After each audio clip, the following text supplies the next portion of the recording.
विश्वं दर्पणदृश्यमाननगरी तुल्यन्निजान्तर्गतं पश्यन्नात्मनि मायया बहिर्बोधभूतं यथा निद्रया यस्साक्षात् कुरुते प्रबोधसमये स्वात्मानमेवाद्वयं तस्मै श्रीगुरुमूर्तये नमः श्रीदक्षिणामूर्तये बीजस्यान्तरिवाङ्कुरो जगदिदं प्राङ्निर्विकल्पं पुनः मायाकल्पितदेशकालकलना वैचित्रचित्रीकृतं मायावीव विजृम्भयत्यपि महायोगी वयस्वेच्छया तस्मै श्रीगुरुमूर्तये नमः श्रीदक्षिणामूर्तये तस्मै श्रीगुरुमूर्तये नमः श्रीदक्षिणामूर्तये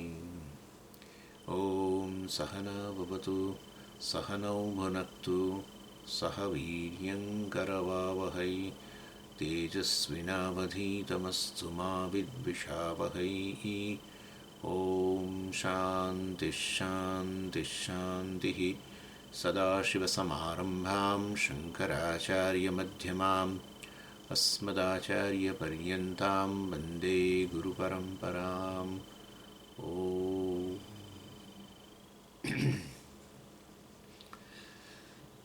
45મો ટોપિક વેદાંત સારનો अस्यापि इयम् अहङ्कारादि कारणत्वात् कारणशरीरम् आनन्दप्रचुरत्वात् कोशवत् आच्छादकत्वाच्च आनन्दमयकोशः सर्व उपरमत्वात् सुषुप्तिः अतः एव स्थूल सूक्ष्म शरीर प्रपंचलयस्थानम् इति च उच्यते. व्यष्टि અને સમષ્ટિ ઉપાધિ સહિતનું બ્રહ્મ અધ્યારોપ અપવાદ પ્રક્રિયા જે ચાલી રહી છે સમજાવી રહ્યા છે. અધ્યારોપ અપવાદ વેદાંતને બ્રેડ અને બટર, બ્રેડ બટરથી જેમ જીવન ચાલે એમ વેદાંતિનું જીવન અધ્યારોપ અપવાદ પ્રક્રિયાથી ચાલે. બધું બ્રહ્મ જ છે તો પછી તમે આ બધું આ જગતનું સર્જન જ્ઞાન તે બધું ક્યાં બોલો છો? તમે કહો છો જગત તો બ્રહ્મ છે, તો પછી હવે જગતના સર્જનની વાત કરવાની ક્યાં જરૂર છે? અધ્યારોપ, જગતનો અધ્યારોપ બ્રહ્મ પર કરીને પછી બતાવીએ કે પ્રત્યેક નામરૂપ જે છે એની અંદર બ્રહ્મ જ રહેલું છે, બ્રહ્મથી અન્ય કશું છે જ નહીં વગેરે. અને એ રીતે જગતનો બાદ. આમ અધ્યારોપ અને અપવાદ. પણ એવું પહેલાં જગતનો અધ્યારોપ કરીને પછી એનો બાદ કરવાનો હોય તો પછી તમે શું કરવા કરો છો? પણ અમે ક્યાં કહીએ છીએ કે અમે કરવા માંગીએ છીએ? જન્મ્યો ત્યારથી આપણે આ તો લઈને આવ્યા જ છીએ કે હું એક શરીર છું ને આ બધું જગત છે. એ વખતે તો કોઈએ વેદાંત ભણાયું નહોતું. વેદાંત ભણાયા વગર પણ જે જન્મે છે એ આ જ લઈને આવે છે, હું શરીર છું અને આ બધું જગત છે, મારાથી જુદું છે. આપણે ઓલરેડી અધ્યારોપ સહિત જ આવ્યા છીએ. તો આપણને જ આપણા જ અધ્યારોપની દૃષ્ટિ જે છે એને જ વાસ્તવમાં જાણે કે સ્વીકારીને આગળ વધીને પછી બતાવે છે કે ભાઈ તમે અધ્યારોપ કરેલો છે, ખરેખર બધું બ્રહ્મ છે. કારણ કે આ જે કંઈ જગત છે એ જગત વાસ્તવની અંદર એનું કારણ તરફ જાઓ, કારણ તરફ જાઓ ત્યારે ખબર પડે કે કાર્ય મિથ્યા છે. કારણ તરફ, માટી તરફ દ્રષ્ટિ જતાની સાથે જ બધા કુંડા અને બધી વસ્તુ મિથ્યા થઈ ગઈ. એવું એટલે આપણે લઈને જન્મ્યા છીએ જગત સત્ય છે, હું શરીર વગેરે છું સત્ય છે, દ્વૈત સત્ય છે, બધું લઈને જ જન્મ્યા છીએ. એનાથી આપણને આવું કશું છે નહીં કે આ બધું આનું એક કારણ એક જ છે અને આ બધું મિથ્યા છે. એવું મિથ્યા છે એવું ક્યાં છે? આપણે તો સત્ય દ્રષ્ટિવાળા છીએ બધા. એટલે કહે છે કે હા બરાબર, ચાલો શાસ્ત્ર તો જાણે છે આ બધું બ્રહ્મ, સર્વમ ખલો ઇદમ બ્રહ્મ, પરંતુ છતાંય શાસ્ત્રની દૃષ્ટિથી ચાલો હવે જગતનો અધ્યારો, કારણ કે તમે લઈને જ જન્મ્યા છો એટલે હવે કહે છે આ જગત ચાલો માની લઈએ છે, તો હવે એના કારણ તરફ જાઓ. માટે ઉપનિષદની અંદર બ્રહ્મને જગતના કારણના રૂપમાં બતાવ્યું. કારણ તરફ દૃષ્ટિ કરતાં જ કાર્ય મિથ્યા બની જાય. અને પછી એનાથી એક સ્ટેપ આગળ જાય, એ બ્રહ્મ તું છું, પતી ગયું. તો એ વાસ્તવમાં જ્યારે તમે કહો કારણ તરફ દૃષ્ટિ કરી ત્યારે કાર્ય જગતનો શું થઈ ગયો? બાદ મિથ્યા. આમ અત્યારો અપવાદથી કામ ચાલે છે બધું, એટલે બ્રેડ બટર કહું છું. એનીવે, એટલે અહીંયા પહેલાં 3 સ્તરના અધ્યારોપમાં પહેલો જ અધ્યારોપની ચર્ચા ચાલે છે જુદો, અને એમાં છે અનાદિ અધ્યારોપ. અનાદિ અધ્યારોપ એટલે વાસ્તવની અંદર સત્ય મિથ્યાનું મિશ્રણ, જેને અધ્યારોપ કહેવાય. સર્પનો અધ્યારોપ રજ્જુ પર થયો, રજ્જુ સર્પનું મિશ્રણ. એટલે એવી રીતે આ સત્ય મિથ્યાનો મિશ્રણ એને અધ્યારોપ કહેવાય. એ અધ્યારોપ અપવાદમાં પહેલાં અત્યારે અધ્યારોપની ચર્ચા કરે છે, 3 સ્તરના અધ્યારોપ. અને એમાં પહેલો અધ્યારોપ અનાદિ. એટલે અનાદિ એટલે શું? સત્ય મિથ્યાનું મિશ્રણ અનાદિ. અધ્યારોપ અનાદિ એટલે સત્ય વસ્તુ પણ અનાદિ ને પેલી મિથ્યા વસ્તુ અનાદિ. સત્ય વસ્તુ બ્રહ્મ અનાદિ, મિથ્યા વસ્તુ શું? તો કે અજ્ઞાન. એ અજ્ઞાન શબ્દ વાપર્યો, પરંતુ પાછું એમાં 2, માયા અને સમષ્ટિ અજ્ઞાન ને વ્યષ્ટિ અજ્ઞાન, એ પણ અનાદિ. એટલે બ્રહ્મ માયાનું મિશ્રણ, એ અધ્યારોપ અનાદિ. બ્રહ્મ વ્યષ્ટિ કારણ શરીર, વ્યષ્ટિ અજ્ઞાન, એનું મિશ્રણ, એ અનાદિ. એટલે પછી સમષ્ટિ અજ્ઞાન અને વ્યષ્ટિ અજ્ઞાન વચ્ચેનો ભેદ અત્યારે ચાલે. સમષ્ટિ અજ્ઞાન પહેલાં પતી ગયું. હવે આ વ્યષ્ટિ અજ્ઞાન એટલે કે કારણ શરીર વગેરે જેને બધા એના જુદા જુદા નામ છે, એ બધા સમજાવી રહ્યા છે. અને પહેલું અજ્ઞાન માટે કહ્યું, વ્યષ્ટિ અજ્ઞાન માટે, કે આ કારણ શરીર છે. કારણ કે વાસ્તવમાં અસ્યાપી ઇયમ, અસ્યાપી ઇયમ એટલે આ વાસ્તવની અંદર આ જે છે ઇયમ એટલે આ વ્યષ્ટિ, એ અસ્યાપી એટલે વાસ્તવની અંદર આ વ્યષ્ટિ અજ્ઞાન જે છે અહંકારાદિ કારણત્વાત. પણ અસ્ય એટલે શું સ્વામીજી? અસ્ય એટલે જીવસ્ય, બરાબર. આ જીવની જે વ્યષ્ટિ અજ્ઞાન છે, ઉપાધિ જે છે, એ વાસ્તવમાં એ કારણ છે. શેનું કારણ છે? અહંકારાદિ, એમાંથી જ અહંકાર વગેરે આવે છે. અને માટે અહંકારાદિ પદાર્થ તમારે બીજું બધું અંદર ઉમેરી દેવાનું. રાગ દ્વેષ પછી ઉમેરવું પડશે ને. અહંકાર આવ્યો એટલે વ્યષ્ટિપણું આવ્યું. વ્યષ્ટિપણું આવે એટલે આપોઆપ જ રાગ દ્વેષ આવી ગયા. વ્યષ્ટિપણું નથી હોતું તો રાગ દ્વેષ નથી હોતા. હું એક વ્યક્તિ છું તો પછી મને અમુક વસ્તુ અનુકૂળ છે, ભાઈ, અમુક વસ્તુ પ્રતિકૂળ છે. વ્યક્તિપણું જતું રહ્યું, વ્યક્તિપણાની સભાનતા જ ન રહી તો કોઈ રાગ દ્વેષ નથી. એટલે જ કહીએ છીએ કે જો તમારે જાણવું હોય કે હું એક વ્યક્તિ નહીં, પણ હું તો વાસ્તવમાં બ્રહ્મ છું, વ્યષ્ટિ નથી, હું તો બ્રહ્મ છું, તો બસ શું અવરોધરૂપ છે ને શેને દૂર કરવું જોઈએ? રાગ દ્વેષને. એટલે અજ્ઞાનમાંથી જ વ્યષ્ટિનો ખ્યાલ, એમાંથી જ પછી રાગ દ્વેષ ને એના આધારે ઈચ્છા ને એના આધારે કર્મ ને એના આધારે કર્મફળ ને કર્મફળ ભોગવતા નવા રાગ દ્વેષ, નવી ઇમ્પ્રેશન, આ બહુ સરસ છે ને પેલું બહુ ખરાબ છે, વળી નવા રાગ દ્વેષ, એમાંથી નવી ઈચ્છાઓ, એમાંથી પછી કર્મ અને કર્મમાંથી કર્મફળ, અને પાછું પેલું તો ઉમેરાતું જ જાય. ઈચ્છાની પૂર્તિ કરવા માટે કર્મ કર્યું ત્યારે પાછો ધર્મનો ભોગ આપો, જેવી ઈચ્છા એના આધારે. પ્રબળ ઈચ્છા તો પછી કોઈ ચિંતા જ ના કરીએ, ધર્મ કે અધર્મ જે હોય તે, મારે તમારી ઈચ્છા પૂરી થવી જોઈએ બસ, કોઈ પણ સંજોગોમાં. એમ કે કોઈ પણ સંજોગોમાં. એટલે પોતે બરાબર છે, કર્મફળ રૂપે તો કમાણી કરશે જ, પરંતુ બીજી કર્મફળની કમાણી કરતો જાય છે. કયું બીજું કર્મફળ? પુણ્ય પાપ, જે લાંબા સમયની કમાણી છે. ડિપોઝિટો છે એ તો બધી બહુ પાકશે ને એવી મજા આવશે. એ પાકે ત્યારે આવે પછી ખાવા પીવાની મજા આવે ને. પુણ્ય પાપ નવું શરીર. પણ સમજી એક મનુષ્ય જન્મને આધારે એટલા કર્મ કરી શકીએ કે જેના આધારે જન્મો જન્મ અનેક યોનિઓમાં. હા, કેટલા કર્મો કરીએ છીએ રોજે રોજ. પણ મને તો કંઈ એવું લાગતું નથી, હું તો બેઠેલો જ હોઉં છું. એ શારીરિક કર્મ જરૂરી થોડું છે, વાચિક હોય છે, માનસિક એ કર્મ થઈ જ રહેલા છે ને.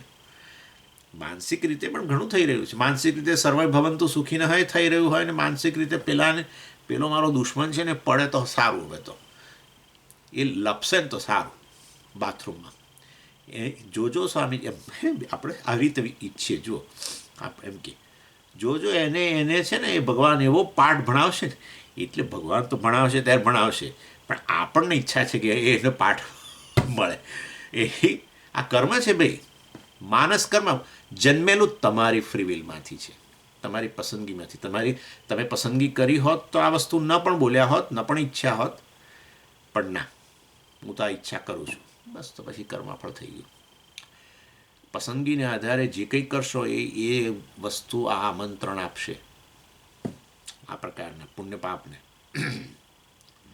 અને માટે એક જ જન્મની અંદર અબજો કર્મ કરીએ છીએ, કેટલા કર્મ. અને આવા તો કેટલાય મનુષ્ય જન્મ પહેલાં આવી ગયા, કોને ખબર. ભાઈ જીવ અનાદિ છે. જીવ અનાદિ એટલે જીવ શું? વાસ્તવમાં શરીર પ્રાપ્ત કરે ત્યારે જે જીવ, ઉપાધિ વગર જીવ કેવો વળે? સૂક્ષ્મ શરીરથી માંડીને બધું કારણ શરીર જ હોવું ને પછી એમાંથી આ. એટલે અહંકારાદિ કારણત્વાત, ઇન શોર્ટ અહંકાર, રાગ, દ્વેષ, આ તે કર્મ, પુણ્ય પાપ બધાનું કારણ આ છે છેવટે. વ્યષ્ટિ કારણ, વ્યષ્ટિ જ્ઞાન. એ વ્યષ્ટિ જ્ઞાન કોણ ધરાવે છે? બ્રહ્મા. અને માટે એને શું કહેવાય? જીવ. અને પછી મમકારે પણ તમે ગણી શકો. અહંકાર પછી આદિ પદાર્થ તમે મમકારે કરી શકો. મમકાર આવે ને આપણામાં. પહેલાં અહમ પણ હું વ્યક્તિનો ખ્યાલ આવે તો પછી બીજું આગળ આવે મારું. અહંકાર ન હોય તો હું વ્યક્તિ છું એ ખ્યાલ ન હોય તો મારા પણ ન હોય. મારા જ રૂમમાં સૂતેલો હોઉં ને મારી જ બધી વસ્તુઓ હોય, મારું જ ફેમિલી એ સૂતું હોય બાજુમાં, એ બધું હોય, મારી વસ્તુઓ બધી હોય ચારે બાજુ, પણ મારા પણ ના હોય. અહંકાર આવે તો પછી મમકાર આવે. એનીવે, એટલે કારણત્વાત, કારણ શરીર કહ્યું. પછી કહે છે એના આનંદમય કોષ કેમ કે છે? કારણ શરીરને અથવા વ્યષ્ટિ જ્ઞાનને કારણ આનંદમય કોષ કેમ કે છે? આ વસ્તુ મને ખ્યાલ છે કે મેં સમજાવી છે, પણ છતાંય નથી સમજાવી એમ માનીને ફરી સમજાવું છું તમને. આ વ્યષ્ટિ અજ્ઞાન કે કારણ શરીર, એને આનંદમય કોષ કેમ કહેવામાં આવે છે? એટલે આ કારણ શરીર કહો કે વ્યષ્ટિ અજ્ઞાન કહો છે ત્રિગુણાત્મિક, બરાબર ને? સમષ્ટિ અજ્ઞાન, માયા ત્રિગુણાત્મક, વ્યષ્ટિ અજ્ઞાન એને જ અંતર્ગત. એટલે કારણ 3 ગુણોવાળું, એટલે કે કારણ શરીર 3 ગુણોવાળું. અને 3 ગુણોવાળું જે વસ્તુ જે છે એમાં સત્વગુણ જે છે એનું કાર્ય શું? સત્વગુણ દ્વારા જાણવાની પ્રવૃત્તિ થાય. એના માટે સાધનો આપે જ્ઞાનેન્દ્રિયોને, મન. રજોગુણ દ્વારા શું પ્રવૃત્તિ થાય? રજોગુણ દ્વારા કર્મ થાય, શારીરિક કર્મ, વાચિક કર્મ વગેરે. એટલે સત્વગુણ અને રજોગુણ જે છે બંને દ્વારા મનુષ્ય જાગ્રત કાળે આ જાણવાનું કામ કરે અને બીજા બધા કર્મ કરે. અત્યારે તમે જે બેઠા છો, શું કરી રહ્યા છો? સાંભળી રહ્યા છો, જાણી રહ્યા છો. સત્વગુણ, આ સત્વગુણનું કાર્ય. પછી ઊભા થઈને તમે આ કરો તે કરો, ક્લાસ પતે એટલે. એ પછી રજોગુણ. એટલે આ રીતે જ્ઞાન અને પ્રવૃત્તિ બંને કર્મ. અને આ રજોગુણ જેટલો વધુ એક્ટિવ એટલો તમે જુઓ છો કોઈ એટલો વ્યક્તિ વધુ ચંચળ. સત્વગુણ જેટલો વધુ એક્ટિવ, સત્વગુણની પ્રધાનતા, તો એ વ્યક્તિ વધુ જ્ઞાન પ્રધાન બની જાય.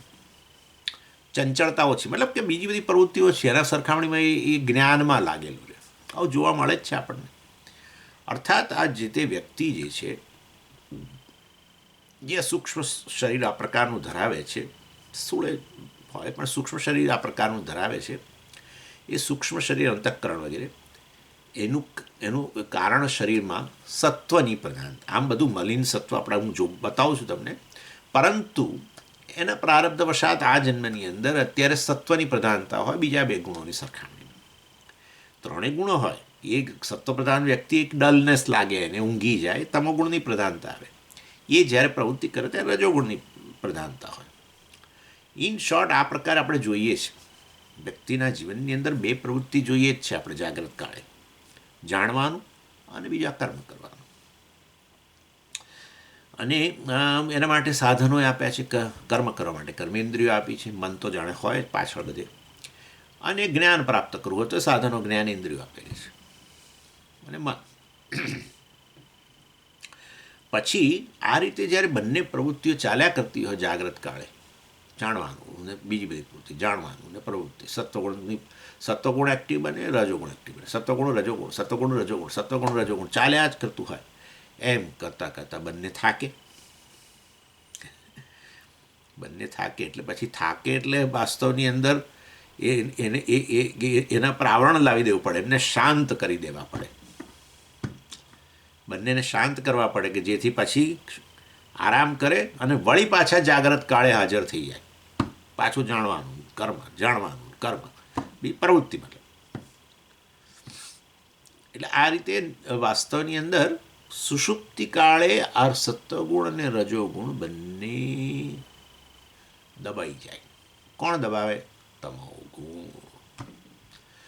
એટલે વાસ્તવની અંદર તમોગુણ, એને ઇનર્શિયા કે આ લોકો અંગ્રેજીમાં ઇનર્શિયા કે તમોગુણ એટલે કે જેમાં સત્વ કે ગુણ કે રજોગુણ ક્રિયાશીલ નથી, બસ એમને આરામ આપવો પડે. એટલે આપણને તમોગુણ આવે એટલે તરત વિચાર આવે કે પણ જુઓ બહુ જ મહત્ત્વનો તમોગુણ જોઈએ ને જોઈએ જ. સત્વગુણ અને રજોગુણને શાંત કરવા પડે. સત્વગુણ રજોગુણ જ્યારે એક્ટિવ ન હોય એટલે કે જાણવાની પ્રવૃત્તિ પણ ન હોય ને બીજી કોઈ ક્રિયાઓ શારીરિક વાચિક કોઈ ક્રિયાઓ ના થતી હોય, માનસ ક્રિયા પણ ના થતી હોય. સુષુપ્તિ તમે જાણો જ છો, એની અંદર વાસ્તવમાં આ રીતે તમોગુણની પ્રધાનતા. એટલે આ રીતે વાસ્તવમાં આ સત્વરજસ તમોગુણ વાળી ઉપાધિ આપણી થઈ ગઈ કે ના થઈ. જાગ્રત કાળે સત્વર જાણવાનું કાર્ય કરીએ છીએ, બીજી બધી પ્રવૃત્તિઓ કરે છે રજોગુણ શારીરિક વાચિક વગેરે, અને ઊંઘી જઈએ ત્યારે આપણને તમોગુણ પ્રધાન છે. મતલબ કે આ ત્રણેય ગુણોની પ્રધાનતા, મતલબ કે એ એકબીજાને દબાવતા કામ ચાલતું રહે છે. જાગ્રત કાળે ક્યારેક જાણો, અત્યારે તમારા રજોગુણ તમોગુણ દબાયેલા છે, હું માનું છું, બધાનું જોઈ નથી શકતો પણ હું માનું જ છું કે અત્યારે કોઈ સૂતું નહીં હોય.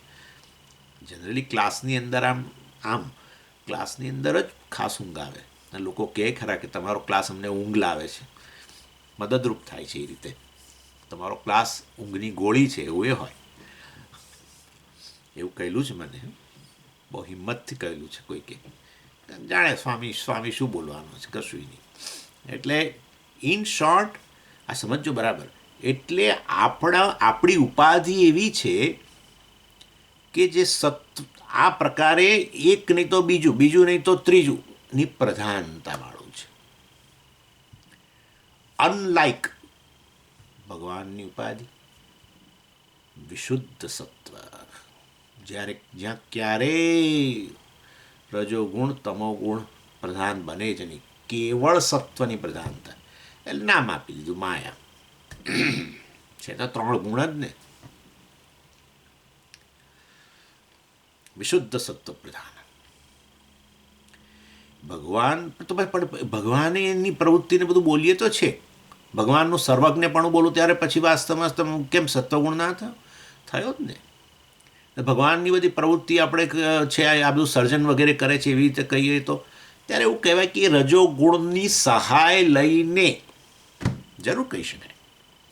રજોગુણની સહાય લઈને જગતનું સર્જન કરે છે, જે એના તમોગુણની જ અભિવ્યક્તિ છે, કારણ કે એ જ ઉપાદાન કારણ છે. એના જ જ્ઞાનની આ જગત અભિવ્યક્તિ છે. જેવી રીતે આપણું જ જ્ઞાન સ્વપ્ન જગત રૂપે અભિવ્યક્ત થાય છે. તો પછી સ્વામીજી એનામાં 3 ગુણો થઈ ગયા.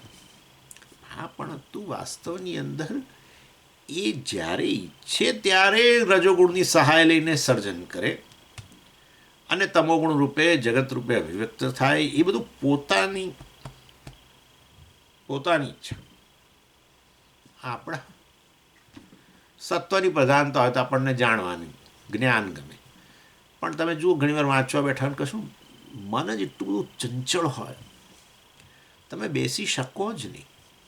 ઊભા થઈ જાઓ, પ્રવૃત્તિ કરો તો જ સારું લાગે. ક્યારેક જાણવાનું ના ગમે ને બીજું કશું કરવાનું ના ગમે, પડી રહેવાનું ગમે ને સૂઈ જવાનું ગમે ને આળસ ને. એટલે જાણે આપણે ગુણોના પ્રભાવમાં, ગુણો ઈશ્વરને અધીન, આટલો ફેર.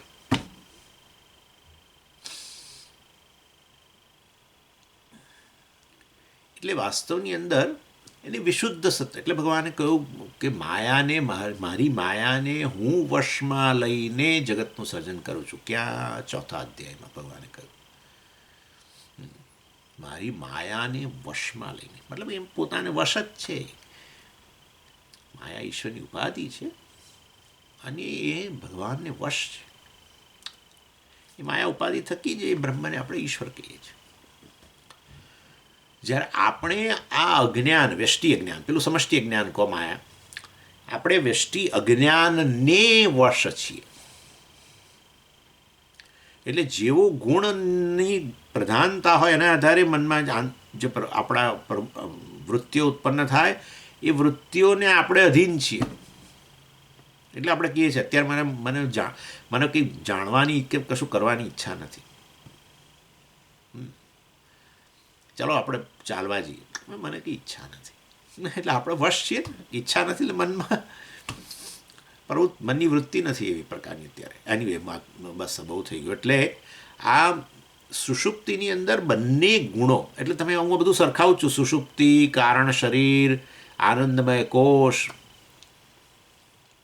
સુષુપ્તિમાં જ કારણ શરીર હોય સ્વામીજી, બીજા બેમાં? અરે ભાઈ, સુષુપ્તિમાં કારણ શરીર જ કેવળ એની સાથેનું તાદાત્મ્ય હોય. જાગ્રત કાળે સ્થૂળ અને સૂક્ષ્મ સાથે તાદાત્મ્ય હોય. સ્વપ્ન કાળે સૂક્ષ્મ શરીર સાથે તાદાત્મ્ય હોય. પણ સૂક્ષ્મ શરીર કાર્ય છે તો કારણ હોય કે ના હોય? હોય જ નહીં. એટલે કારણ શરીર બાકીના 2 શરીરોનું કારણ હોય તો પછી જ્યાં સુધી આ શરીરો છે એટલે એ તો છે તો ખરું જ ને. પરંતુ સ્થૂળ શરીરની પ્રધાનતા આવી જાય જાગ્રત કાળે. તમે જે કંઈ વ્યવહાર કરો જાગ્રત કાળે, એમાં સ્થૂળ શરીર થકી વ્યવહાર કરો. જ્યારે સ્વપ્નની અંદર કેવળ સૂક્ષ્મ શરીરની પ્રધાનતા રહી જાય. સ્થૂળ સૂક્ષ્મ લય પામે, સુષુપ્તિમાં કારણ શરીર રહી ગયું, કારણ શરીરની પ્રધાનતા આવી ગઈ. એટલે હું તો આ સરખાવું છું. કારણ શરીર જે છે, વ્યષ્ટિ અજ્ઞાન જેને કહીએ, અજ્ઞાન કહો, એ પેલા બેનું કારણ છે એટલે તને કારણ શરીર કહ્યું. ચાલો પછી એમાં એને હવે હું બતાવું છું કે એ કારણ શરીર મલિન સત્વ છે. એ અત્યારે હું ચર્ચા કરી રહ્યો છું. પેલું વિશુદ્ધ સત્વ, આ મલિન સત્વ. અર્થાત આ ત્રણેયમાંથી જે તે ગુણની પ્રધાનતા રહેતી હોય છે. અને આવું મલિન સત્વ ઉપાધિ છે સુષુપ્તિમાં, કેવળ કારણ શરીર છે. અને એ જો મલિન સત્વ હોય તો તરત આપણને ખબર પડી જાય. આમ જાગ્રત કાળે ન ખબર પડે, કારણ કે સત્વગુણની પ્રધાનતા હોય, જાણવાનું ચાલતું હોય. રજોગુણની પ્રધાનતા હોય તો આ ચાલતું હોય. તમોગુણની પ્રધાનતા આવે, આળસ આવે, પ્રમાદ એટલે કામની અંદર ચિત્ત નહીં લાગવું, કામની પાછળ આપણું મન નહીં હોવું. કામ કરીએ પણ આપણી પાસે મન ન હોય, અને એના કારણે એની અસર કામ પર દેખાય. મને તમે દવા લેવા મોકલો, સ્વામી આટલી મારી દવા લઈ આવો. આ તો એક્ઝામ્પલ આપું છું. તો મને આટલી મારી દવા લઈ આવો. સ્વામી જાય દવા, આમ ઈચ્છા જ નથી આમ તો એ મોકલ્યો. ગયો તો ગયો, અને પેલા અમને કહ્યું કે આ લો અને મને દવા આપો. કશું જોયું નહીં, મેન્યુફેક્ચરિંગ ડેટ, એક્સપાયરી ડેટ, કશું જોયું નહીં, કંઈ પૂછ્યું નહીં જાજુ. 10 ગોળીને બદલે એણે પેલા 20 ગોળીના પૈસા લઈ લીધા. એ ના જોયું કે સ્ટ્રીપ પર લખેલો છે ભાવ, 10ની સ્ટ્રીપ હોય એના પર ભાવ લખેલો છે એ નહીં. પેલી 20 ગોળી જોઈતી હતી તો અરે 10 ગોળી જોઈતી હતી તો 20ના પૈસા આપીને આવ્યો. આ આનું નામ પ્રમાદ. યોગ્ય ચિત્ત ચોંટવું નહીં, કશું જાણવા પાછળ, કર્મ પાછળ આપણું ચિત્ત ચોંટવું નહીં. આ તમોગુણની પ્રધાનતા કહેવાય. પ્રમાદ, એકને બદલે બીજું કરવું, ભૂલો કરવી. અને ઘણી વાર ઊંઘ્યા ના હોય પણ આળસ, બસ પડી રહું, અમને ઊભો જ ના થાય. ભાઈ ઊભો થાય ને જરા પાણી આપને. પેલા પિતાજી બિચારા ફ્રેક્ચર થયું, ઊભું ના થવાતું હોય પગમાં, કેટલી 4, 5, 10 વાર કે ત્યારે ઊભો થાય, બેઠો જ રહે.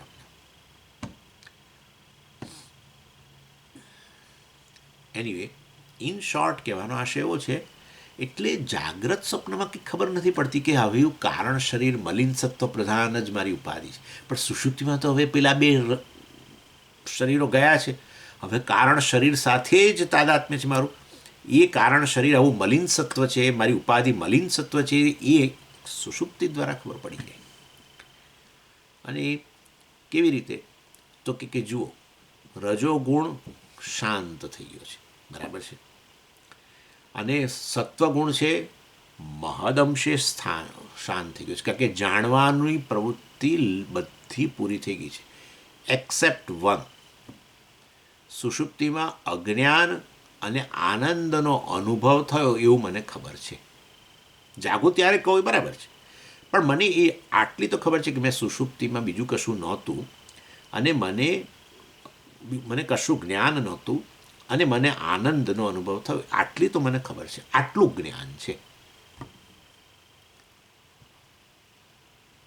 એ જ્ઞાન મતલબ એ અનુભવ એ વખતે થયો, એનું જ્ઞાન હતું પ્રત્યક્ષ જ, પરંતુ મને એ કાળે ખબર નથી, કારણ કે અંતઃકરણ લય પામ્યું હતું. માટે એક વસ્તુ કહેવા માટે આપણે સવારે ઉઠીએ ત્યારે જરૂર કહીએ. એટલે તમોગુણ પૂરેપૂરો તમોગુણ હોત તો આટલું જ્ઞાન ના થયું હોત. સુષુપ્તિ જડ અવસ્થા થઈ ગઈ હોત. જેવી રીતે જડ વસ્તુને કશાનો અનુભવ ન થાય, આટલોય અનુભવ ન થાય, આટલું જ્ઞાન ન થાય, કારણ કે જડ છે, પૂરેપૂરું તમોગુણથી બનેલું છે, હે ને, બધા પંચમહાભૂતોના સ્થૂળીકરણ વગેરે ચાલો. એટલે એવી અવસ્થા નથી, થોડુંક તો જ્ઞાન છે, માટે થોડુંક સત્વ.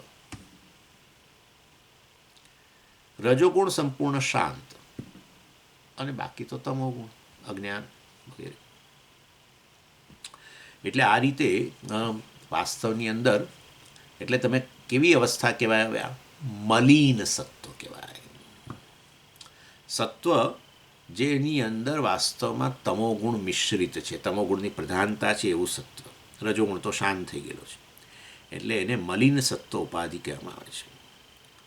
એટલે જો મને સુષુપ્તિ દરમિયાન કશું જ અનુભવ ના થયો હોત, લેશ માત્ર જ્ઞાન ન હોત આના જેમ, તો વાસ્તવની અંદર ઉઠ્યા પછી હું આવું ન કત કે મને સુષુપ્તિ દરમિયાન કશી જ ખબર નહોતી. કશી વસ્તુની ખબર નહીં હોવી એટલે અજ્ઞાન.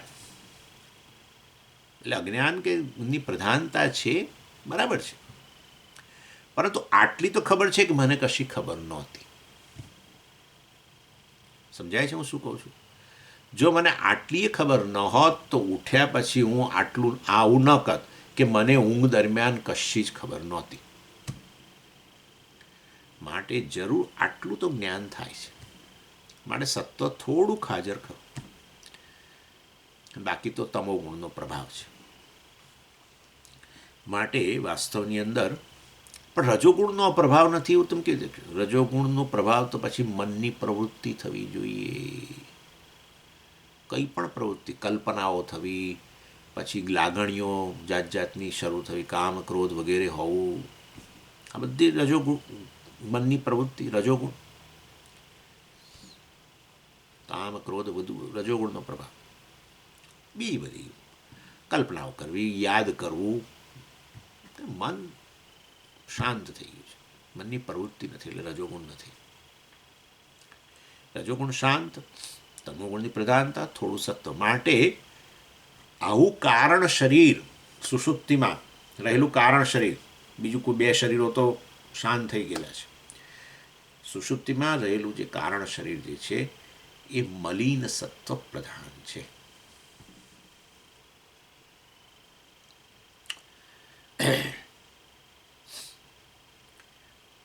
એટલે ત્રણ વસ્તુ હોય છે સુષુપ્તિની અંદર. આનંદ હોય છે, નેચરલી તમે જાણો જ છો, એ તો આનંદનો અનુભવ કર્યો.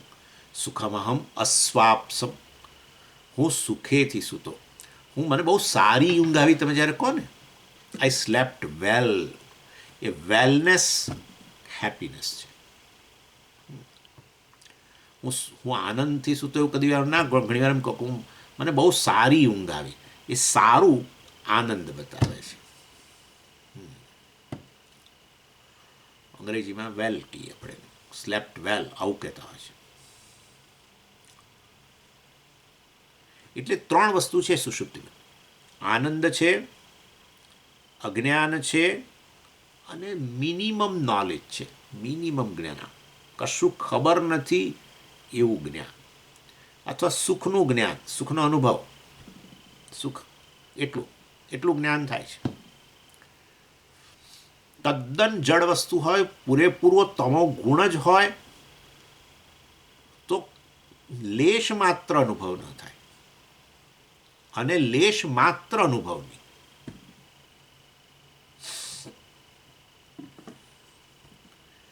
એટલે તમોગુણની પ્રધાનતા હોવા છતાંય થોડું જ્ઞાન થયેલું છે, માટે મલિન સત્વ પ્રધાન કહેવાય.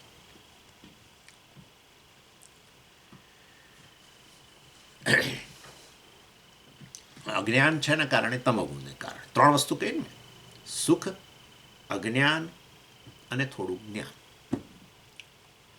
એટલે વાસ્તવની અંદર અજ્ઞાન છે, પૂરે મહદઅંશે અજ્ઞાન છે, કશું જ ખબર નથી. એટલે મતલબ કે તમોગુણનો કાર્ય થઈ ગયું, તમોગુણ એક્ટિવ છે. થોડુંક જ્ઞાન થઈ રહ્યું છે માટે સત્વગુણ છે, રજોગુણ શાંત છે. અને સુષુપ્તિ દરમિયાન આનંદની પ્રચુરતા છે. પ્રચુરતા બીજી બે અવસ્થાઓની સરખામણી. જાગ્રતમાં આનંદની પ્રચુરતા તો શું, જાગ્રત કાળે આનંદની પ્રચુરતા રહેતી હોય તો આ મુક્તાત્માના ક્લાસ ભરવાની જરૂરત નથી. એટલે બીજી અવસ્થાઓમાં, સપનાવસ્થામાં આનંદ થતો હોય છે. સપનાવસ્થામાં જે કંઈ તમારો ઈચ્છિત વિષય જે પણ તમે જુઓ, દાખલા તરીકે આપણો દીકરો હોય અમેરિકા અને આપણને પડઘા પડતા હોય કે અહીંયા આવવાનો સમજો, અથવા એણે કહ્યું કે હું આવવાનો છું, ઓગસ્ટ મહિનામાં હું આવવાનો સમજો, તો તમે તો અત્યારે જ સપનું જુઓ રાત્રે, એ દીકરો આવી ગયો, હું એને લેવા ગયો છું, ને આવે હું એને ભેટ્યો, આવું આનંદ થાય. એટલે તમને સ્વપ્નની અંદર સ્વપ્નના પદાર્થો કોઈકથી આનંદ થાય છે. એ ત્યાં આનંદની પ્રચુરતા નથી, પરંતુ આનંદ ક્યાંક જોવા મળે છે. આનંદની પ્રચુરતા આખા સપનામાં નથી હોતી. ત્યાં બરાબર ચોરના એ દર્શન કરો, ફલાણાના. એનીવે, એટલે જાગ્રત કાળે અને સ્વપ્ન કાળે આનંદની પ્રચુરતા નથી, સુષુપ્તિમાં આનંદની પ્રચુરતા છે. અને પ્રચુરતાને કારણે જ એ સુષુપ્તિમાં કયું શરીર રહેલું છે? કારણ શરીર, મલિન સત્વ પ્રધાન. એને કારણે કારણ શરીરને આનંદમય કોષ કહેવામાં આવે.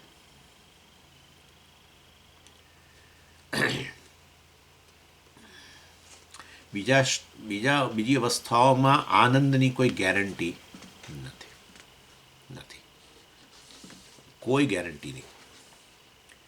અને બીજી અવસ્થાઓની અંદર તમને અત્યારે આનંદ થઈ રહ્યો હોય, મને ન થઈ રહ્યો હોય, જાગ્રત કાળે શક્ય છે. આનંદ થયો હોય મને દાખલા તરીકે, અને કદાચ હું કશીક જોક સાંભળું અને આનંદ થયો, ખડખડાટ હસ્યો અને હસ્યો ત્યારે આમ શરીર હલાયું અને એમ કરતાં એકદમ પાછળ ચસક આવી ગઈ, તો એ આનંદ બધો શોકમાં પરિવર્તિત થઈ ગયો. સમજો આ ત્રણ અવસ્થાઓની અંદર કેમ અને જ આનંદમય કોષ કયો છે. એટલે વાસ્તવમાં જાગ્રત કાળે અને સ્વપ્ન કાળે આનંદ થાય કે ન થાય કોઈ ગેરંટી નથી. અને એકને આનંદ થઈ રહ્યો જાગ્રત કાળે ત્યારે બીજાને દુઃખ હોઈ શકે. એક સ્વપ્ન જોઈ રહ્યો હોય અને આનંદ કરતો હોય, બીજો પણ એ વખતે કદાચ સ્વપ્ન જોતો હોય અને ભયભીત થતો હોય વાઘ વગેરે જોઈને, એવું એ બને. પણ એક અવસ્થા એવી છે જેમાં ગેરંટી છે આનંદની, બધાને, એક પણ એક્સેપ્શન નહીં, અને એ છે સુષુપ્તિ અવસ્થા. અને માટે બધા જ લોકો જાગ્રત અને સ્વપ્નની સરખામણીમાં સુષુપ્તિને વધારે મહત્ત્વ આપે છે, તૈયાર છે હંમેશા. ત્રણ અવસ્થામાં સૌથી વધુ પ્રિય અવસ્થા કહીએ આપણે, કોઈને પણ પૂછો તો કહેશે ઊંઘ. એટલા માટે ઊંઘ લાવવા માટે બહુ બધું કરવું પડે છે. ઊંઘ લાવવા માટે ડૉક્ટરો પાસે જઈએ, ગોળીઓ ખાઈએ, ને આ કરીએ ને તે કરીએ. અને ડૉક્ટરોને તમે કહો તો કે ઊંઘ માટે કંઈક કરો, તમે શરીરને આરામ જોઈએ, ફલાણું જોઈએ, ઢીકણું જોઈએ, મનને આરામ જોઈએ, આમ તેમ આવી રીતે ડૉક્ટરોએ પાછા આમ ચેતવણી ઉચ્ચારે, ના ભાઈ ઊંઘ તો જોઈએ. ઇન શોર્ટ, સુષુપ્તિમાં ગેરંટી છે બધાને આનંદ થાય છે. માટે આનંદમય કોષ સુષુપ્તિની અંદર એ કેવો છે વાસ્તવમાં? યુનિફોર્મ છે. તો પછી સમજી, જે જાગ્રત કાળે આનંદ થાય અને સ્વપ્ન કાળે આનંદ થાય તે કયો કોષ? આનંદમય કોષ જ. આનંદમય કોષ એ અભિવ્યક્ત થાય, એ વખતે આનંદ થાય ત્યારે આનંદમય કોષ જ અભિવ્યક્ત થાય. કારણ શરીરની જ પ્રધાનતા આવે સ્થૂળ અને સૂક્ષ્મની સરખામણીમાં. સ્થૂળ સૂક્ષ્મ શરીરની સભાનતા ઘણે અંશે જતી રહેતી હોય છે. જો તમને તમારા સ્થૂળ શરીરની સભાનતા હોય ને આનંદ વખતે, અને એ સ્થૂળ શરીરમાં એટલે કે મોઢાની અંદર 2 દાંત ન હોય, અને તમે હસ્યા ખડખડાટ, તમે સભાન નથી, આમ તો બહુ સભાન છો, એવી રીતે બોલો કે જેથી તમારું પેલું બોખું મોં દેખાય નહીં, પરંતુ હસવું પડ્યું. જો કેવો હતો ને તમે હસ્યા અને મોટું મોડું આમ ખોલ્યું, અને જેવું ખોલ્યું એની સાથે બીજાઓએ જોયું, અંદર રહસ્ય જોઈ ગયા કે આગળના છે નહીં 3, અને તમે એને જોઈ ગયા કે આ જોઈ રહ્યો છે, પતી ગયો તરત જ. સ્થૂળ સૂક્ષ્મ શરીરની પ્રધાનતા ઘણે અંશે જતી રહે છે, સભાનતા જતી રહે છે. કેવળ કારણ શરીરની પ્રધાનતા આવે છે જાગ્રત કાળે, જ્યારે આનંદમાં હો ત્યારે.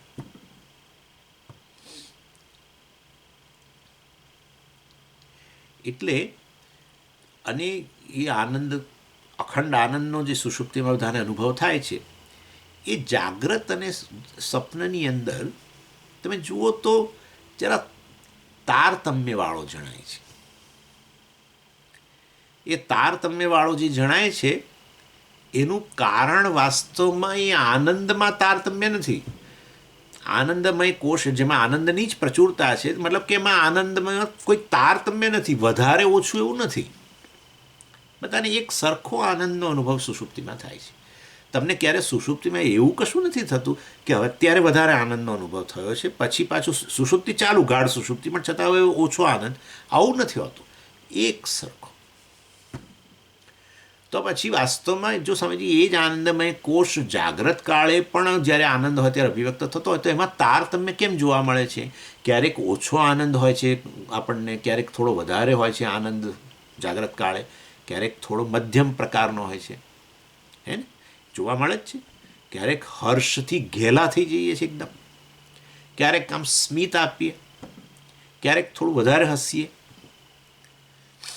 આપણે પોતાનો જ અનુભવ છે કે આ પ્રકારે વાસ્તવની અંદર આનંદમય કોશ જ જે અખંડ આનંદ છે એમાં આ પ્રકારના તારતમ્ય કેમ આવે છે?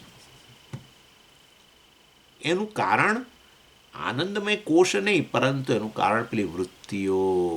જાગ્રત કાળે તો અંતઃકરણ હાજર છે અને એ વૃત્તિઓ દ્વારા વાસ્તવમાં આનંદ વૃત્તિ દ્વારા પ્રગટ થાય છે. એ વૃત્તિઓમાં તારતમ્ય છે. એની જ વાત તૈત્તિર ઉપનિષદે કરી. શું કહ્યું? તસ્ય પ્રિયમેવ શિર. આનંદમય કોષની જ વાત કરી, એને પક્ષીના રૂપમાં બતાવ્યું, આપણે જોઈ ગયા તૈત્તિરીયની અંદર. તસ્ય પ્રિયમેવ શિર મોદો દક્ષિણ પક્ષ પ્રમોદ ઉત્તર પક્ષ. પ્રિયમોદ અને પ્રમોદ એ વાસ્તવની અંદર આ પ્રકારે વૃત્તિઓ રહેલી છે. અર્થાત આ કારણ શરીર જે આનંદમય કોષ છે એની એ ત્રણ વૃત્તિઓવાળો, ત્રણ પ્રકારની વૃત્તિઓવાળો પ્રિય વસ્તુ હોય. જેમ હવે તમને ઉદાહરણથી સમજાવું.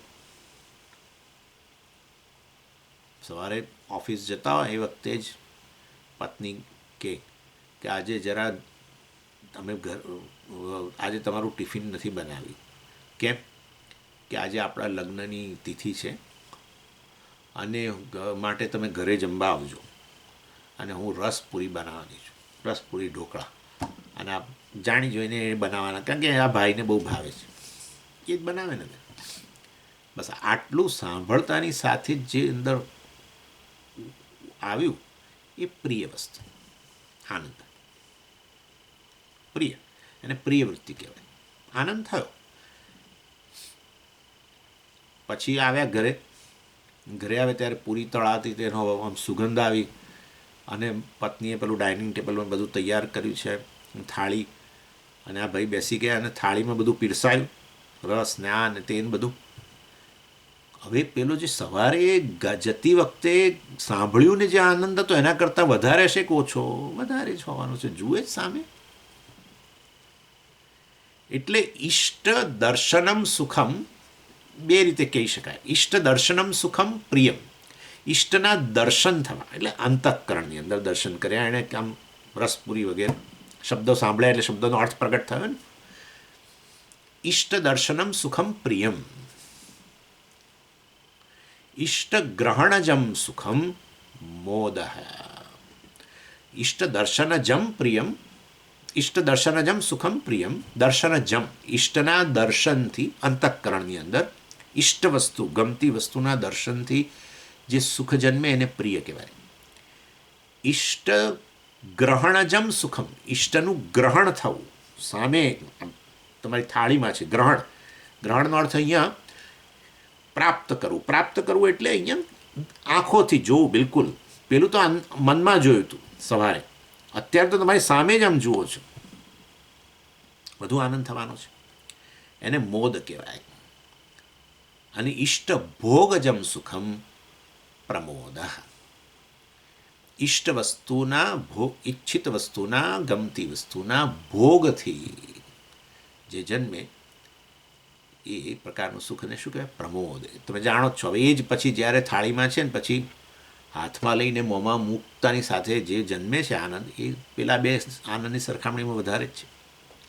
એટલે એ જ આનંદમય કોષ આ પ્રકારની, એટલે કે આ કારણ શરીર જ આ પ્રકારની વૃત્તિઓવાળો, વૃત્તિરૂપી ઉપાધિને કારણે વસ્તુ જુદી દેખાય. વૃત્તિ દ્વારા અભિવ્યક્ત થતું હોય ને ત્યારે, વૃત્તિ તો માધ્યમ છે ને, માધ્યમ દ્વારા જે વસ્તુ અભિવ્યક્ત થતી હોય ને એ પૂરેપૂરી માધ્યમ પર અવલંબે. માધ્યમ જેટલું સ્પષ્ટ હોય એટલું વધુ. એટલે પેલું ભોગ જ્યારે તમે કરો ને ત્યારે વાસ્તવની અંદર આપણી ઈચ્છા જે છે એ ભોગવવાની એ વખતે નિવૃત્ત થઈ જાય. સમજો બરાબર, પૂરેપૂરી નિવૃત્ત થઈ જાય. પેલું સવારે આ તો જન્મ્યું, સાંભળતાની સાથે જન્મ્યું, પણ ભોગવ્યું તો નથી જ ને, હજુ ઈચ્છા તો પૂરી નથી જ થઈ ને. એટલે આનંદ થયો, જરૂર થયો ગમતી વસ્તુ સાંભળવાથી, કે એનું એના દર્શનથી, મતલબ અંતઃકરણમાં દર્શનથી. પછી જ્યારે સામે આવ્યું છે ત્યારે તો હવે તમારા શક્યતા થઈ ગઈ હવે તો એ વસ્તુ નિશ્ચિત થઈ ગઈ કે હવે તમે એ વસ્તુને ભોગવવાના છો, લગભગ પ્રાપ્ત થઈ ગઈ. ત્યારે ડેફિનેટલી હવે ઈચ્છાની નિવૃત્તિ જાણે થોડી વધારે થઈ ગઈ. સમજો આ વસ્તુ. અને પછી મોંમાં મુક્તાની સાથે તો ઈચ્છાની નિવૃત્તિ જ થઈ ગઈ. ઈચ્છાની નિવૃત્તિ એટલે શું? ઈચ્છાનો વિષય અને ઈચ્છા કરનારો બંને ઓગળી ગયા, ટેમ્પરરી. સુષુપ્તિમાં આવું તો થાય છે. સબ્જેક્ટ અને ઓબ્જેક્ટ બધું. અત્યારે જાગ્રત કાળે આ પણ વૃત્તિ સહિતનું મેં તમને કહ્યું તો એ સમજીએ એ વૃત્તિ કેવી. જાગ્રત કાળે આ પ્રકારનો ભોગ મુક્તાની સાથે, ભોગનો વિષય મુક્તાની સાથે જે આનંદ જન્મે એ તમે કહો છો વૃત્તિવાળો છે આ તો આનંદમય કોષ. તો એમાં એ કઈ વૃત્તિ? શાંત વૃત્તિ કહેવામાં આવે છે. શાંત અંતઃકરણ શાંત બની ગયું ને, એટલે પેલો અહંકાર, ઈચ્છા કરનારો શાંત થઈ ગયો, ઈચ્છાનો વિષય પણ પ્રાપ્ત થઈ, એ નિવૃત્ત થઈ ગયો. સમજી ગયા તમે? એટલે વાસ્તવની અંદર શાંત વૃત્તિ છે, બધું સત્વ છે. એનીવે, સત્વાત સંજાય તે સુખમ, સત્વાત સંજાય તે જ્ઞાનમ, સત્વથી જ સુખ જન્મે, સત્વથી જ જ્ઞાન જન્મે વગેરે. ચાલો, એનીવે, એટલે આ રીતે હેપીયર, હેપીએસ્ટ થતું હોય છે. પરંતુ પ્રિયમોદ પ્રમોદ એટલે પ્રિયવૃત્તિ, પ્રિયાદિવૃત્તિ સહિતમ જે હોય કારણ શરીર, એને જ આપણે આનંદમય કોષ કહીએ છીએ. અથવા પ્રિયાદિવૃત્તિ વગરનો પણ સુષુપ્તિ વગેરેની અંદર એ કારણ શરીર વૃત્તિ, હું તમને સમજાવવાનો છું વસ્તુ પછી. કારણ શરીરની વૃત્તિ કેવી વૃત્તિ? સુખાકાર વૃત્તિ. અને એમાં બીજું પણ સ્વામીજી, એટલે કારણ શરીર આનંદ આપે છે. તમે કયું કારણ શરીર આનંદમય કોષ છે? છેવટે સુખનો સોર્સ તો આત્મા જ છે ને. માટે પરંતુ કારણ શરીર જ સૌથી જાણે કે નજીક, કારણ શરીર ઉપાધિ ધરાવતું જ બ્રહ્મ, કારણ શરીર ઉપાધિ ધરાવતો જ આનંદ બ્રહ્મ જે છે એને જ તો આપણે જીવ કહીએ છીએ. પછી કારણ શરીરમાંથી સ્થૂળ સુખ અને સૂક્ષ્મ અને સ્થૂળ શરીર બને. પછી એ આનંદ અભિવ્યક્ત થયો મેં તમને કહ્યું પ્રમાણે સૂક્ષ્મ શરીરમાં. પરંતુ કારણ શરીર, કેવળ કારણ શરીર જે છે એ તો અત્યંત નજીક છે આત્માની. અને માટે વાસ્તવની અંદર આનંદની પ્રચુરતા જોવા મળે છે. પછી સૂક્ષ્મ શરીરમાં બીજી વૃત્તિઓ ઉમેરાય અંતઃકરણની, અને એમાં પછી આ પ્રિયમોદ પ્રમોદ. એના કારણે છતાંય પ્રમોદ વૃત્તિ છે ત્યારે જાણે કે પાછો અહંકાર આ સુષુપ્તિની જેમ જ જાણે કે લય પામી જાય છે, ટેમ્પરરી. ઈચ્છા કરનારો જ નિવૃત્ત થઈ જાય જ્યારે ઈચ્છાનો વિષય પ્રાપ્ત થઈ જાય ત્યારે. ઈચ્છાનો વિષય નિવૃત્ત થઈ ગયો, ઈચ્છા કરનારો એટલે સબ્જેક્ટ અને ઓબ્જેક્ટ બંને જાણે ઓગળી ગયા. શેની અંદર? એટલે શૂન્ય થઈ ગયા? ના ના ના, આત્માની અંદર. આત્મા જ સબ્જેક્ટ ઓબ્જેક્ટ રૂપે રહેલો છે ને. બંને એમાં જ અત્યારે લય પામી ગયા. સમજો આ વસ્તુ. એને જ આપણે પૂર્ણતા કહીએ છીએ. પૂર્ણતાની અંદર બે જ વસ્તુ આવે, કારણ કે બે જ વસ્તુ છે અલ્ટિમેટલી. શું? વિષયી અને વિષય. બરાબર ને? વિષયી અને વિષય, એનાથી અન્ય કશું ત્રીજું છે નહીં. તમારે જગતને જો ડિવાઈડ કરવું હોય તો બે જ વસ્તુમાં થશે, એક તમે અને બાકી બધું. અહમ અને ઈદમ. આ અહમ અને ઈદમ, ઈદમ ઈચ્છાનો વિષય, અહમ આપણો ઈચ્છા કરનારો, બંને વાસ્તવની અંદર લય પામી ગયા, ટેમ્પરરી લય જાગ્રત કાળે. ત્યારે કેવળ એટલે જ હું કહું છું સૂક્ષ્મ અને સ્થૂળ શરીરની જાણે કે સભાનતા ન રહે. એટલા માટે તો આપણે હસીએ તો લોકો આપણે પિક્ચર લેતા હોય છે, પછી આપણે બતાવે જુઓ તમે હસતા તો ત્યારે આવા હસીએ ત્યારે આપણે જાણે સ્થૂળ શરીરની સભાનતા નથી. ઘણીવાર તો એવા ઊભા લોકો નાચવાય માંડે છે ને બધું કરવા માંડે છે. આમ સામાન્ય રીતે બહુ સભાન હોય ના, આમ એવા રીતે હાથ ઊંચા કરે નીચા કરે જાણે એટલી બધી સભાન. જ્યારે હસે ત્યારે વાસ્તવની અંદર સુષુપ્તિમાં સ્થૂળ શરીરની સભાનતા. તમે સમજો આ વસ્તુ કેવું આવે છે બધું. જાગ્રત કાળે જાણે કે તમે ટેમ્પરરી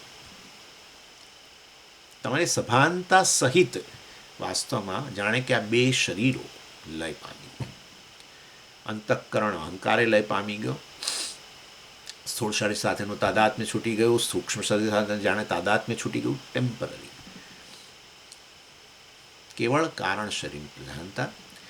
એટલે કે અહીંયા તો વાસ્તવની અંદર તમે આ પ્રકારે આનંદનો અનુભવની અંદર પણ પૂર્ણતા જ રહેલી છે. આનંદનો અનુભવ એટલે શું? પૂર્ણતા. કોઈ પ્રકારની નાનાપણું એટલે હું નાનો છું, સ્મોલ જીવ છું, વ્યષ્ટિ છું, એ રહેતું નથી ક્ષણ માટે. એટલે આનંદનો સોર્સ તો કેવળ આત્મા છે. મારું તમને કહેવાનું છે એની અભિવ્યક્તિમાં તારતમ્યતા પેલી વૃત્તિઓને લીધે આવે છે. જેટલી વૃત્તિ વધુ સ્પષ્ટ, વધુ સાત્વિક, એટલી અભિવ્યક્તિ સ્પષ્ટ થાય. જેટલી વધુ રજોગુણવાળી, એટલી રજોગુણ એટલે પેલી ઈચ્છાની નિવૃત્તિ પ્રમોદ કાળે જ થાય છે. ઈચ્છાની નિવૃત્તિ પેલે મોદ કાળે કે પ્રિય કાળે થતી નથી. પ્રિય એટલે ખાલી એને સાંભળ્યું કે આવું બનવાનું છે, પણ ઈચ્છાની નિવૃત્તિ હજુ નથી થઈ. આનંદ જરૂર થયો કારણ કે ગમતી વસ્તુ છે, પરંતુ અને વસ્તુ તમારી સામે આવીને પડી હોય તમારી ગમતી, તો હજુ ભોગવી ના હોય ત્યારે હજુ ઈચ્છાની નિવૃત્તિ નથી થઈ. ત્યારે વાસ્તવમાં પણ તમારી સામે આવી ગઈ એટલે થોડો આનંદની માત્રા વધી. પરંતુ જ્યારે તમે મોંમાં મૂક્યું ત્યારે તો પેલો ઈચ્છા કરનારો ને ઈચ્છાનો વિષય બંને હોવી ગઈ. સમજો, ઈચ્છાની નિવૃત્તિથી જ આ રીતે આનંદ થાય છે. ઈચ્છા બતાવે છે કે ઈચ્છા કરનારો અહંકાર હાજર છે, ઈચ્છાનો વિષય હજુ મળ્યો નથી, તો જ રહી હોય ને ઈચ્છા. ચાલો, એટલે આ રીતે આપણે આ આનંદમય કોષ જે છે એને મેં તમને આ રીતે સમજાવ્યો. અહીંયા કહ્યું અસ્યાપી યમ અહંકારાદિ કારણત્વાત કારણ શરીરમ આનંદ પ્રચુરત્વાત આનંદમય કોષ આનંદ પ્રચુરત્વાત આનંદ અને કોષવત આચ્છાદકત્વાત આનંદમય કોષ. બરાબર ને? આનંદ છે થયો તમને આટલો સુષુપ્તિની અંદર, પણ એ વખતે તો ખબર નથી ને. ભલે તમને ખબર છે કે તમે આનંદનો અનુભવ કરી, પણ એ વસ્તુ સવારે ઉઠશો ત્યારે કહેશો ને, એટલે થોડો ઢંકાયેલો રહે છે. એટલે મેં તમને કહ્યું કે સુષુપ્તિની અંદર 3 વસ્તુ છે: આનંદ છે, અજ્ઞાન છે અને થોડું જ્ઞાન છે. અનુભવ થઈ રહ્યો છે, સુખનો અનુભવ થયો છે એટલે એ થોડું જ્ઞાન છે.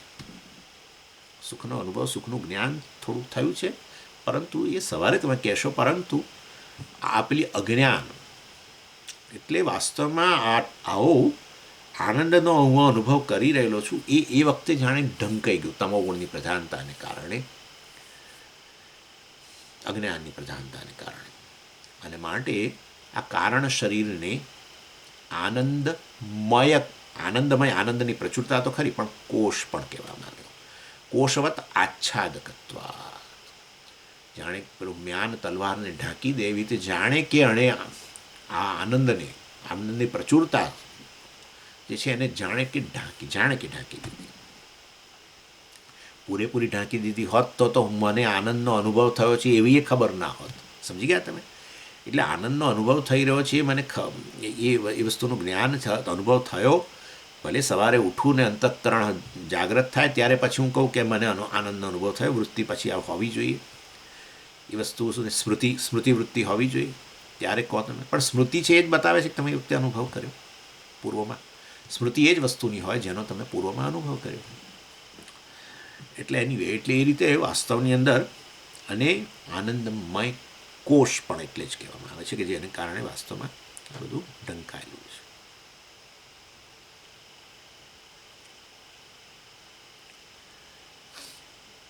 તો ભગવાનને કારણ શરીર ખરું કે નહીં? તમે પેલું કહેતા હતા ને, પેલું માયા, આ એ ભગવાનનું કારણ શરીર જે છે એના થકી ભગવાનનું સર્વજ્ઞપણું પ્રલય કાળે ઢંકાયેલું રહે છે. અહીંયા આપણે લય કાળે, સુષુપ્તિ કાળે આપણું જ્ઞાન વગેરે જાણે ઢંકાઈ ગયું, આપણું સુખ વગેરે બધું ઢંકાઈ ગયું, પરંતુ ભગવાનનું સર્વજ્ઞપણું એ પ્રલય કાળે જાણે ઢંકાયેલું રહે છે.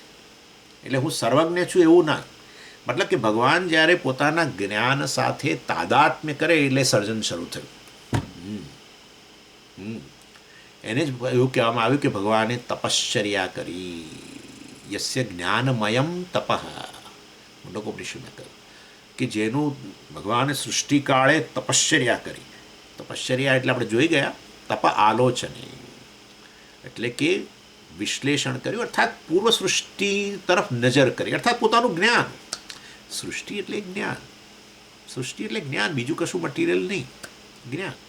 જેવી રીતે તમારું જ્ઞાન એટલે આપણી સ્વપ્ન સૃષ્ટિ. તમારી સ્વપ્ન સૃષ્ટિનો કણે કણ તમારું જ્ઞાન, બીજું શું છે બતાવો. એવી રીતે ભગવાનનું જ જ્ઞાન. પણ ભગવાનનું જ્ઞાન અહીંયા આ જગત જ ભગવાનનું જ્ઞાન છે. કેવી રીતે ખબર પડે? વસ્તુનું વિશ્લેષણ શરૂ કરો, પાનાના પાના ભરાતા જશે. અહીંયા આ શું છે નક્કી કરવાનું શરૂ કર્યું, જોડે નોટબુક રાખવી પડશે. પાનાના પાના, પાનાના પાના. એક કોષ, સેલ, એક કોષ, એનું વિશ્લેષણ શરૂ કરે વૈજ્ઞાનિકો. સેલ બાયોલોજી, સેલ ફિઝિયોલોજી, એ બધું મોટી કેટલી વિદ્યાશાખાઓ. ઈશ્વરના સર્જનની અંદર કોઈ પણ વસ્તુનું વિશ્લેષણ કરો તો ઢગલાબંધ નામરૂપ જ્ઞાન. જ્ઞાન એટલે નામરૂપનું જ જ્ઞાન. સ્વપ્ન સૃષ્ટિમાં શું છે? નામરૂપ છે બધા સપનના. એ તમારું જ્ઞાન. સમજો આ વસ્તુ. થોડુંક તમને અઘરું લાગે તો જરાક આ વસ્તુ પર પછી વિચાર કરજો. આ રીતે આપણું પોતાનું જ્ઞાન જેમ આ સ્વપ્ન સૃષ્ટિ રૂપે રહેલું છે, એવી જ રીતે ભગવાનનું જ જ્ઞાન આ જગત રૂપે. અને ભગવાન સર્વજ્ઞ છે, વસ્તુ નિશ્ચિત થઈ જાય. કારણ કે એક નાની વસ્તુ જગતની લો તમે અને એની અંદર વિશ્લેષણ કરો તો પણ હજુ પૂરેપૂરું વિશ્લેષણ થઈ શક્યું નથી. બતાવે છે કે કેટલી બધી એક નાની વસ્તુને શોધતા શોધતા તો પછી અનેક વિદ્યાશાખાઓ નવી નવી આવતી જાય અંદર વાસ્તવમાં. અને છતાંય વસ્તુ હજુ પૂરેપૂરી, સેલ પૂરેપૂરો, કોષ હજુ પૂરેપૂરું એનું વિશ્લેષણ થયું નથી. દેખાય કે આટલી નાની વસ્તુ છે. અણુ, પરમાણુ જે પણ હોય, જે અત્યારે ગોડ પાર્ટિકલ કહે છે આ લોકો, હિગ્સ બોઝોન કરીને પાર્ટિકલ શોધ્યો કે આ જગતનું મૂળભૂત કણ છે. એનું હજુ જ્ઞાન પૂરેપૂરું થયું નથી. એ બતાવે છે કે એ આ બધું જેની અભિવ્યક્તિ છે એ કેવો હોવો જોઈએ? સર્વજ્ઞ હોવો જોઈએ. જેમ આપણા સ્વપ્ન જગત તરફ જોઈને કોઈક જરૂર કહી શકે કે આ સ્વપ્ન જગતનું નિર્માણ કરનારો જે છે એનું આવું બધું જ્ઞાન છે. બરાબર છે? કોઈ જોઈને કહી શકે ને સ્વપ્ન જગત સામે જોઈને. સ્વપ્ન જગતની અંદર જ રહેલી કોઈક વ્યક્તિ છે સમજો, એ સ્વપ્ન જગત જે આખું જે છે એની સામે જોઈને અને પોતાનો શરીર વગેરે સામે આમ જોઈને કે આ બધું જે નિર્માણ કરનારો આ સ્વપ્ન દ્રષ્ટા જે છે વાસ્તવમાં, ઓહો શું એનું જ્ઞાન છે. સમજાય છે હું શું કહું છું? હા,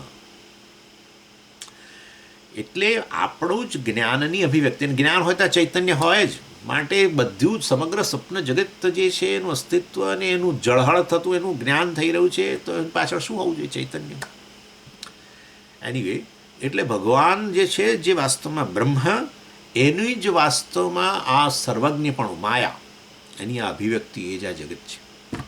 બધા નામરૂપ, એ નામરૂપ બધા અવ્યક્ત બની ગયા પ્રલય કાળે, માયા રૂપે રહી ગયા. અવ્યક્ત નામરૂપ બધા મળી વ્યક્ત બન્યા સૃષ્ટિકાળે. એટલે જાણે કે ભગવાને પોતાના જ્ઞાન, પોતાનું સર્વજ્ઞપણાથી જાણે સભાન બન્યો અને આ જગત. સમજી ગયા? આવું છે લય અને પ્રલય. પ્રલયમાં ભગવાન જાણે સર્વજ્ઞપણાથી જાણે કે સભાન નહીં. તો પણ ભગવાનની એટલે ઊંઘી ગયો, એને કશું ખબર નહોતું એવું કહે છે પછી ઉઠ્યા પછી? ના ના, એ વિશુદ્ધ સત્વ ઉપાધિ યાદ રાખો. મલિન સત્વ નહીં, તમોગુણથી આવૃત સત્વગુણ એવો નહીં. તમોગુણથી આવૃત સત્વગુણ સુષુપ્તિ એ મલિન સત્વ, પણ ત્યાં એવું નથી. માટે ભગવાનની નિદ્રાને જ્યારે જુદું નામ આપવું પડે, યોગ નિદ્રા. અને આપણે જોઈએ છીએ એટલે જ આપણા બધા ભગવાન ઊંઘતા જણાય છે. બધા એક એક ઊંઘતા, આંખો બંધ જ હોય. જ્યારે જુઓ ત્યારે તમે એટલે તો ઘંટ લગાડવો પડે, કારણ કે એ સમાધિમાંથી એમને બહાર કાઢવા પડે, યોગ નિદ્રામાંથી. નહીં તો ઊંઘ્યા કરે બસ. કોઈ દર્શન કરવા આવ્યું એ ખબર ના પડે, પણ આપણે જ જગાડીએ, ભૂમ જાગો. અને આપણને ઘણીવાર ડાઉટ પડે કે હજુ નથી જાગ્યા. એટલે ઘણીવાર તો લોકો મંદિરમાં જાય ને એટલે એટલી બધા ઘંટમાં ઢંગ ઢંગ ઢંગ ઢંગ ઢંગ, જાણે કે આરતી થઈ ગઈ હોય, એટલે આરતીનો સમય થયો. યોગ નિદ્રા, આપણી નિદ્રા એની યોગ નિદ્રા. ચાલો, આમ ને આમ તો 8 વાગી ગયા, હજુ તો કારણ શરીર પત્યું નથી, પણ તો પછી શું કરે આટલી બધી ચર્ચા કરશે? આ એક જ શરીર વિશે હાર્ડલી કોઈકને સ્પષ્ટતા છે. બિલીવ મી, આવું ના બોલો સ્વામીજી, સાચું કહું. મોટાભાગના પ્રશ્નો આ જ આવે, સ્વામી પેલું કારણ શરીર શું છે? આ બધું બરાબર છે, અંતઃકરણને સમજ્યા, ઇન્દ્રિયો સમજ્યા, તે સ્થૂળ શરીરમાં બરાબર છે, એમાં કંઈ પણ આ કારણ શરીર તમે બોલો છો ને કંઈ સમજાતું નથી. આ માયા તમે બોલો છો ને કંઈ સમજાતું નથી. એટલે એને આપણે આમ બરાબર વિશ્લેષણ કરી દઈએ કે જેથી આ વસ્તુ સ્પષ્ટ થઈ જાય. ઓમ પૂર્ણમદ પૂર્ણમિદમ પૂર્ણાત પૂર્ણમુદચ્યતે પૂર્ણસ્ય પૂર્ણમાદાય પૂર્ણમેવાવશિષ્યતે. ઓમ શાંતિ શાંતિ શાંતિ. હરિ ઓમ શ્રી ગુરુભ્યો નમઃ. હરિ ઓમ.